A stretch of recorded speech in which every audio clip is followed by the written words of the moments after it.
Welcome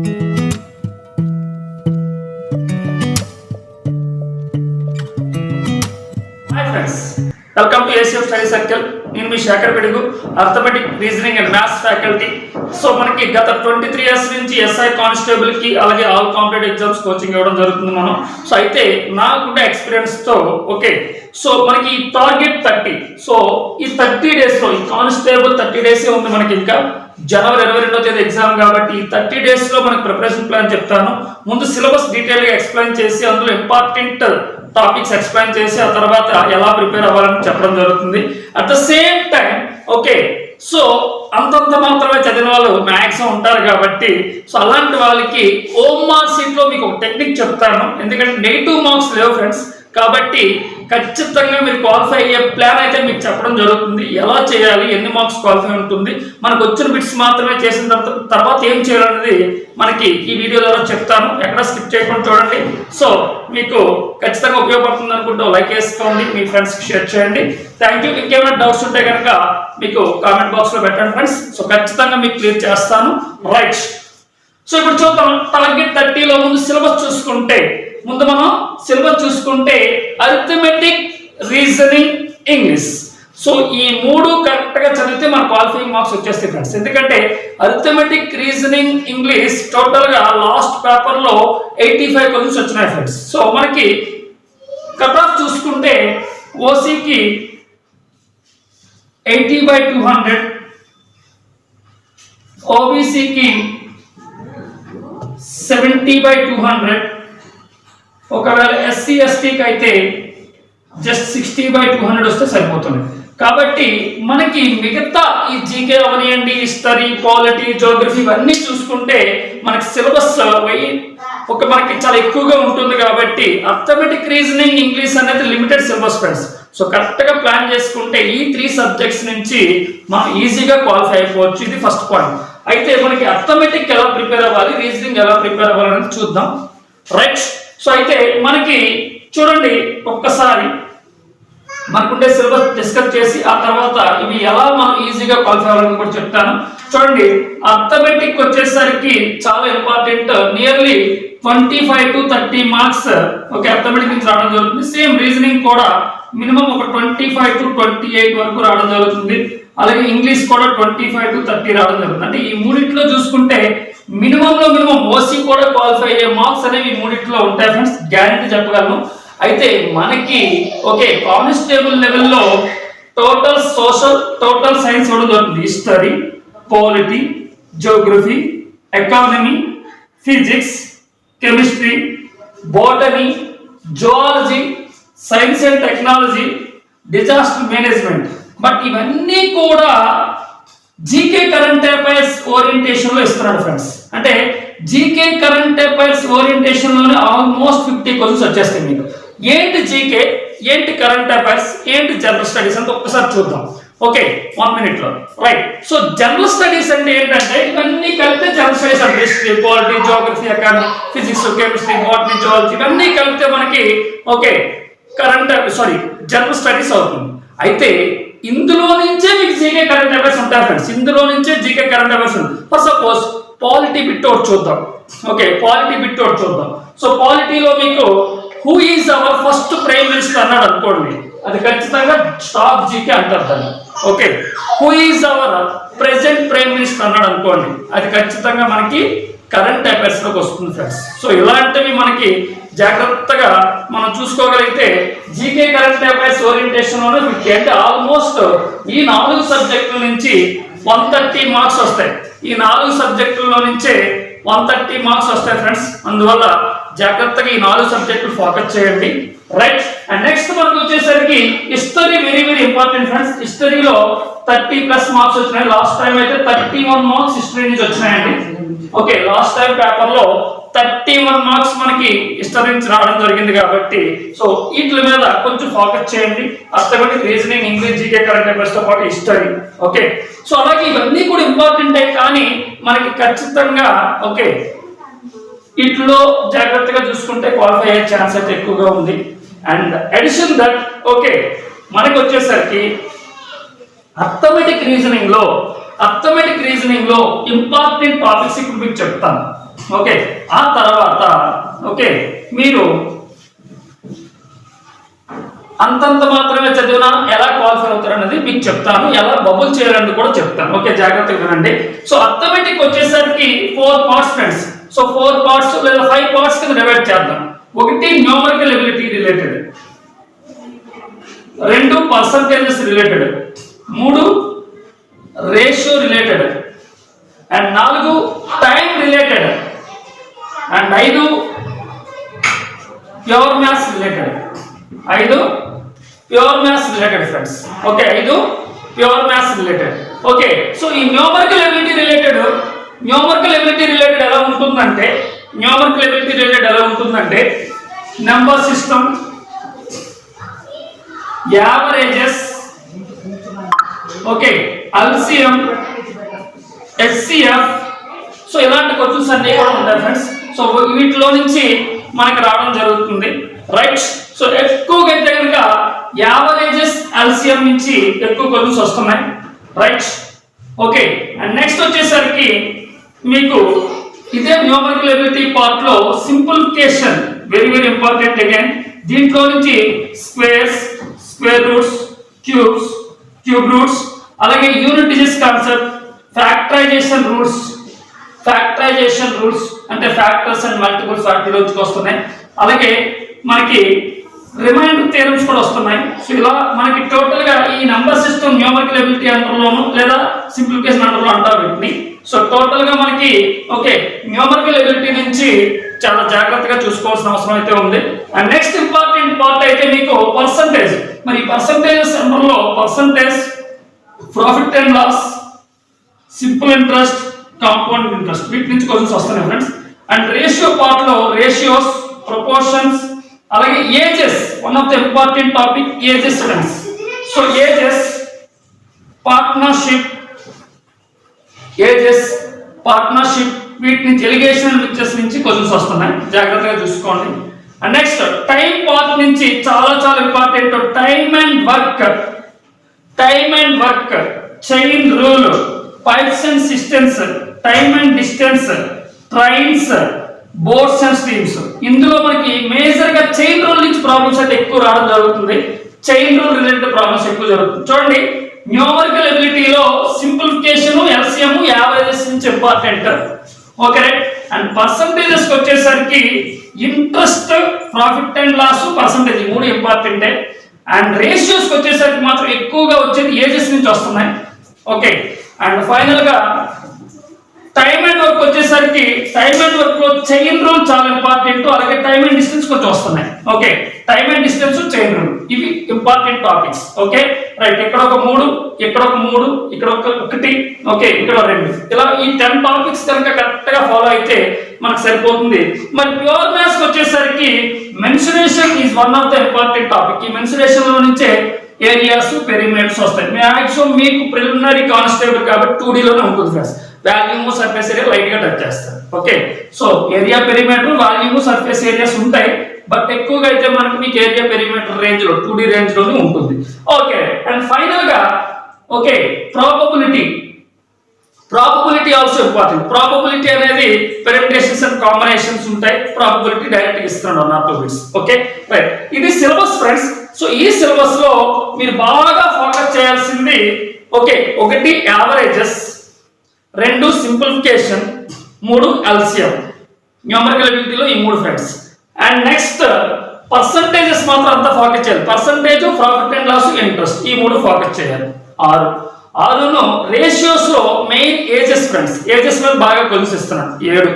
and next time and work part లో 6-7 topics ఉంటాయి, కానీ మీకు మెయిన్ చైన్ రూల్ ఫోకస్ చేయాలి. టైమ్ అండ్ డిస్టెన్స్ ఫోకస్ చేయాలి. 7 + 2 9. అండ్ మెన్సురేషన్ లో ఏరియా, పెరిమీటర్ ఫోకస్ చేయాలి. సో ఈ 10-11 టాపిక్స్ కనుక కరెక్ట్ గా చూసుకుంటే ఈజీగా మీకు ఒక 20+ క్వశ్చన్స్ అనేవి వీటి నుంచి రావడం జరుగుతుంది ఫ్రెండ్స్. సో మిగతా అన్ని కలిపి 10 వస్తే ఓన్లీ ఇప్పుడు నేను చెప్పిన 10 టాపిక్స్ నుంచి 20 వస్తాయి అన్నమాట. సో టోటల్ గా 30 టాపిక్స్ ఉంటాయి అన్నమాట. అర్థమెటిక్ లో చెప్పాను, ఒక్కొక్క పార్ట్ కి 5 పార్ట్స్ కింద 5 పార్ట్స్ కి చూసుకుంటే ఒక్కొక్క పార్ట్ కి యావరేజ్ గా 6 టాపిక్స్ చొప్పున 6 టాపిక్స్ చొప్పున 30 టాపిక్స్ ఉంటాయి. 30 టాపిక్స్ లో ఓన్లీ 10 టాపిక్స్ నుంచి 20 వస్తాయి, మిగతా 20 టాపిక్స్ నుంచి ఓన్లీ 10 వస్తాయి. అలా రివర్స్ అనమాట. 20 టాపిక్స్ నుంచి 10 వస్తాయి, 10 టాపిక్స్ నుంచి 20 వస్తాయి. నేను చెప్పిన 10 టాపిక్స్ బాగా ఫోకస్ చేయండి. ఓకే, అండ్ నెక్స్ట్ మనకి రీజనింగ్ లోకి వచ్చేసరికి clocks calendars. Sorry to say, ఈ క్లాక్స్ క్యాలెండర్స్ అనేది ఒకటి అర్థమెటిక్ అని చెప్తాం, రెండు రీజనింగ్ అని చెప్తాం, ఎంఆర్. ఓకే, సో రెండు రీజనింగ్. సో రీజనింగ్ లోకి వచ్చేసరికి మనకి మెయిన్ మీరు ఫోకస్ చేయాల్సింది ఏంటంటే డైరెక్షన్స్, ర్యాంకింగ్, వీటి మీద బాగా వస్తున్నాయి friends. So directions, ranking. So directions, ranking, clocks, calendars. So ఈ 4 టాపిక్స్ బాగా ఫోకస్ చేసుకుంటే సరిపోతుంది. అడిషన్ దట్ ఓకే, మీకు నాన్ వెర్బల్ రీజనింగ్ నుంచి కూడా బాగానే వస్తున్నాయి. Non verbal reasoning, sorry to say again, coding, decoding కూడా ఇంపార్టెంట్. కోడింగ్, డీకోడింగ్ వీటి మీద మీరు ఫోకస్ చేసుకుంటే సరిపోతుంది. మరి నాన్ వెర్బల్ రీజనింగ్ లో series completion, analogy, odd man out, ఈ 3 కూడా జాగ్రత్తగా చూసుకోవాలి ఫ్రెండ్స్. దాని మీద లెటర్స్ మీద వస్తున్నాయి, నెంబర్స్ మీద వస్తున్నాయి, వర్డ్స్ మీద వస్తున్నాయి. సో వీటి మీద మెయిన్ ఫోకస్ చేయాలి. తర్వాత బ్లడ్ రిలేషన్స్, అలాగే సీటింగ్ అరేంజ్మెంట్. ఒక్కోసారి seating arrangement come blood relations లో 5 మార్క్స్ పజిల్ లాగా ఇస్తున్నాడు, పజిల్ టెస్ట్ లాగా. ఓకే, ఒక్కొక్కసారి ఇస్తాడు, మరి గ్యారెంటీ అయితే లేదు, ఎందుకంటే కానిస్టేబుల్ ప్రిలిమ్స్ కాబట్టి, కానీ టచ్ చేయాలి. ఓకే, సో ఇవి మనం రీజనింగ్ లో ముఖ్యంగా చూసుకోవాల్సిన సిలబస్ అన్నమాట. ఓకే, అండ్ నెక్స్ట్ మీకు హిస్టరీ కొంచెం బాగా చూసుకుంటే ఖచ్చితంగా ఈ 3 మెయిన్. మనకి ఇంగ్లీష్ అంటే కొంచెం వీక్ గా ఉంటారు, కానీ అర్థమెటిక్, రీజనింగ్, హిస్టరీ ఈ 3 సబ్జెక్ట్స్ చూసుకున్నా, లేదా arithmetic, reasoning, GK, English, SSC జీడీకి పనికొస్తుంది. అట్ ద సేమ్ టైం మన కానిస్టేబుల్ ప్రిలిమ్స్ కి పనికొస్తుంది. సో అడిషనల్ గా మనం హిస్టరీ కొంచెం ఫోకస్ చేసుకుంటే ఈ 5 సబ్జెక్టులు, జీకే, కరెంట్ అఫైర్స్, సో 5 సబ్జెక్టులు జాగ్రత్తగా ఫోకస్ చేస్తే ఈజీగా క్వాలిఫై అవుతాం ఫ్రెండ్స్. ఎందుకంటే qualifying marks only 40% for OC, 35% for OBC and 30% for SC ST. అయితే ఇప్పుడు మీకు సెకండ్ పాయింట్, సో ఈ 30 days లో జాగ్రత్తగా ఈ 5 సబ్జెక్టుల్ని కనీసం 5 నెలలు 10 గంటలు చదవండి friends. So arithmetic, reasoning, English, GK, current affairs and history ఈ 5 సబ్జెక్టుల్ని కనీసం యావరేజ్ గా ఒక 10 hours చదవండి. మిగతా ఒక 3-4 hours అనేవి మిగతావన్నీ టచ్ చేయండి లైట్ గా. ఓకే, ఇది నా సజెషన్.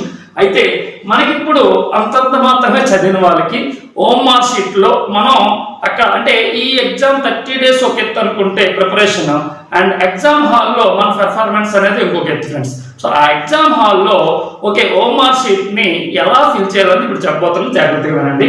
సో మనకి ఎలాగో నెగిటివ్ మార్క్స్ లేవు ఫ్రెండ్స్. సో నెగిటివ్ మార్క్స్ లేవు కాబట్టి ఓకే ఓఎంఆర్ షీట్ ని ఎలా ఫిల్ చేయాలంటే ఫస్ట్ సపోజ్ మీరు 200 మార్కులకి ఎగ్జామ్ రాశారు, డామ్ షూర్ గా ఒక 50 వచ్చేస్తాయి ఫ్రెండ్స్. ఎందుకంటే మనకు తెలిసిన ఉంటాయి, ఈజీ లెవెల్ ఉంటాయి కాబట్టి డామ్ షూర్ గా మనకి 50 వచ్చేస్తాయి. ఓకే, సో మనకి ముందు వచ్చిన జాగ్రత్తగా ఫాస్ట్ గా చేసుకుంటూ వెళ్ళిపోండి. సో 1 నుంచి 200 వరకు వచ్చిన వాటిల్లో ఖచ్చితంగా మీకు 25% అంటే ఒక 50 మార్కులు అయితే వచ్చేస్తాయి అనేది ఎలాంటి ఆర్డినరీ స్టూడెంట్స్ కైనా సరే వచ్చేస్తాయి ఫ్రెండ్స్. సో 50 వచ్చేసి అనుకున్నాం. సో ఇప్పుడు 50 40 వచ్చి అనుకున్నాం. సో 40 నుంచి 50 గ్యారంటీ స్కోర్ చేస్తారు, 40 to 50 గ్యారంటీగా స్కోర్ చేస్తారు. అయితే ఇప్పుడు మనకి ఎస్సీకి అయితే 60, ఓబీసీకి అయితే 70 అండ్ ఓసీకి అయితే 80 రావాలి కదా. సో ఇలాంటి వాటికి మనం ఏం చేయాలంటే ఫస్ట్ సపోజ్ మీకు 50 మార్క్స్ వచ్చాయి లేదా 40 మార్క్స్ వచ్చాయి అనుకుందాం కాసేపు.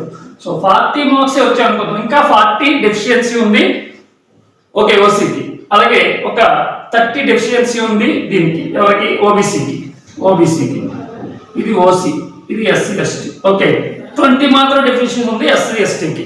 అయితే ఇప్పుడు మనకి కావాల్సింది ఏంటంటే ఓకే 40 వచ్చేసి అనుకుంటే ఇంకా 160 ఉన్నారు కదా. సో 160 అనేది మనకు రాలేదు, 40 మార్కులు మాత్రమే వచ్చాయి. అంటే లీస్ట్ వేసాను నేను. సో 40 మార్కులు మాత్రమే వచ్చాయి, ఇంకా 160 అంతా ఖాళీ ఉందన్నమాట ఓఎంఆర్ షీట్. సో ఈ 160 ఏం చేయాలంటే ఈ 40లో ఓకే 40 వచ్చిన దాంట్లో మీకు 1 2 3 4 లేదా ఏబిసిడి ఒకసారి ఇస్తారు, ఒకసారి ఇస్తారు. కొన్ని ఏబిసిడి ఇచ్చాడు అనుకుందాం, లేదా 1 2 3 4 ఇచ్చాడు అనుకుందాం. ఓకే సో మనకి సుమారుగా ఏలో ఒక 20 వచ్చాయి, బిలో ఒక 15 వచ్చాయి, సిలో ఒక ఓకే సారీ ఏలో ఒక 20 వస్తే ఎక్కువగా, ఓకే బిలో ఒక 10 వచ్చాయి, సిలో ఒక 7 వచ్చాయి, 7 కాదు 3 వచ్చాయి అనుకుందాం, అండ్ డిలో ఒక 7 వచ్చాయి అనుకుందాం. అంటే మనకి రైట్ ఆన్సర్స్ ఉంటాయి కదా, రైట్ ఆన్సర్స్ లో ఏవి ఎక్కువ వచ్చాయి చూడండి, అంటే ఆర్డర్ చూసుకోండి. అన్నిట్లో చూసుకుంటే ఏవి ఎక్కువ వచ్చాయి, ఏ వచ్చింది వదిలేసి, తర్వాత బి వచ్చింది వదిలేసి, తర్వాత డి వచ్చింది వదిలేసి, సి 3 వచ్చాయి అనుకుందాం, 3 కాకపోతే 5 వచ్చాయి అనుకుందాం, మిగతావన్నీ మేజర్ గా వచ్చి సిలో ఒక 5 వచ్చాయి అనుకుందాం. ఇంకా మీకు ఇంకొకసారి ఇంకోలా చెప్తాను, ఇవి 15 రైట్ లైన్, ఇవి ఒక 6 రైట్ లైన్, ఇవి ఒక 10 రైట్ లైన్, ఇవి ఒక 9 రైట్ లైన్. సరిపోయి కదా, 15, 6, 10, 9 సరిపోయా, మొత్తం 40 మీకు రైట్లు వచ్చాయి. డామ్ షూర్ గ్యారెంటీ ఉంటుంది మీకు, 40 నుంచి ఒక 50, 60 వరకు కూడా ఉంటాయి. ఓకే ఒక 40 అనుకుంటే ఇవి ఓకే, సో 25, 10 సరిపోయి. అయితే ఇప్పుడు బీలు తక్కువ వచ్చాయి కదా, మొత్తం ఈ 160 కూడా బీలు పెట్టేయండి అమ్మా. మీకు డామ్ షూర్ రైట్ ఆన్సర్స్ లో తక్కువ ఏవైతే వచ్చాయో జాగ్రత్తగా వినండి friends. So damn sure right answers లో తక్కువ ఏవైతే వచ్చాయో ఓకే, వాటిని పట్టుకెళ్ళి 160కి పెట్టేసేయండి.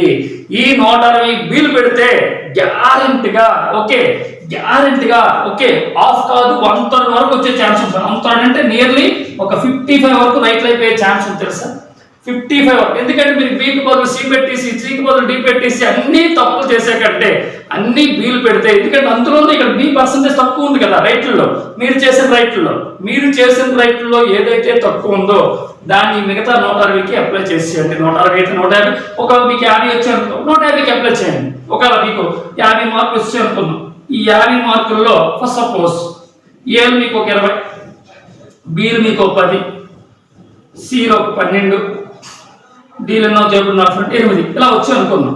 అప్పుడు మీకు 50 మార్కులు రైట్, డామ్ షూర్ 50 వచ్చాయి. ఇప్పుడు డీల్ తక్కువ వచ్చాయి, అన్నిటికంటే డీల్ తక్కువ వచ్చాయి కదా, అప్పుడు 150 కూడా డీల్ పెట్టేసేయండి. గ్యారంటీ 150లో 1/3 అంటే ఒక 50 డీల్ రైట్ అయ్యి ఉంటాయి.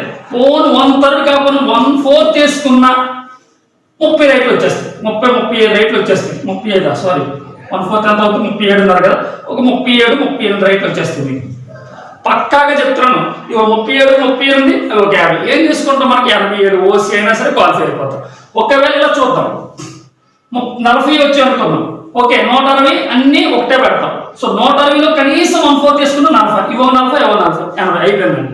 సో ఇది నేను అంటే మీకు తెలిసి ఉంటుంది, కానీ కొంతమంది ఏం చేస్తారంటే ఇలా పెట్టడానికి కొంచెం ఆలోచిస్తారనమాట, డౌట్ఫుల్ గా ఉన్నది ఇలా పెడితే రాదేమో, అలా కావాలేమో, ఇలా కావాలనుకోండి. బట్ ఇలా అప్లై చేయడం వల్ల, ఇలా నేను చెప్పినట్లు చేయడం వల్ల గ్యారెంటీ మీరు విన్ అవుతారు ఫ్రెండ్స్. సో ఖచ్చితంగా ట్రై చేయండి, 100% అయితే మాత్రం నేను చెప్పగలను. మరి తర్వాత మనకి లక్ 100% ఫేవర్ అవుతుంది అనుకుంటున్నాను. So this is main okay. So మనకి లక్ ఫేవర్ అవ్వాలంటే ఇదే మెయిన్ అండి, ఎందుకంటే ఎలా లేదనుకున్నా 4 యావరేజ్ ఉంటాయి కాబట్టి కనీసం 25% రైట్లు వచ్చినా సరే మీకు సగం మార్కులు క్వాలిఫైయింగ్ లో 40 ఎక్కడ 40 ఎక్కడ రైట్ అయిపోతాయి కాబట్టి 80 మార్కులు వస్తాయి ఫ్రెండ్స్. సో జాగ్రత్తగా ఫోకస్ చేయండి. ఇవన్నీ కూడా ఏంటి అంతంత మాత్రం చదివిన వాళ్ళకే, బాగా చదివిన వాళ్ళకి కళ్ళు మూసుకొని 80 రావడం పెద్ద మ్యాటర్ కాదు. సో దీనికి బెస్ట్ కోచింగ్ అయితే మనం ఇస్తున్నాం కానిస్టేబుల్ కి. మీకు కోచింగ్ కావాలి అనుకుంటే రైట్ ఆన్లైన్ లో ఇస్తున్నాం, ఆఫ్లైన్ లో ఇస్తున్నాం, అలాగే యాప్ లో కూడా ఇస్తున్నాం.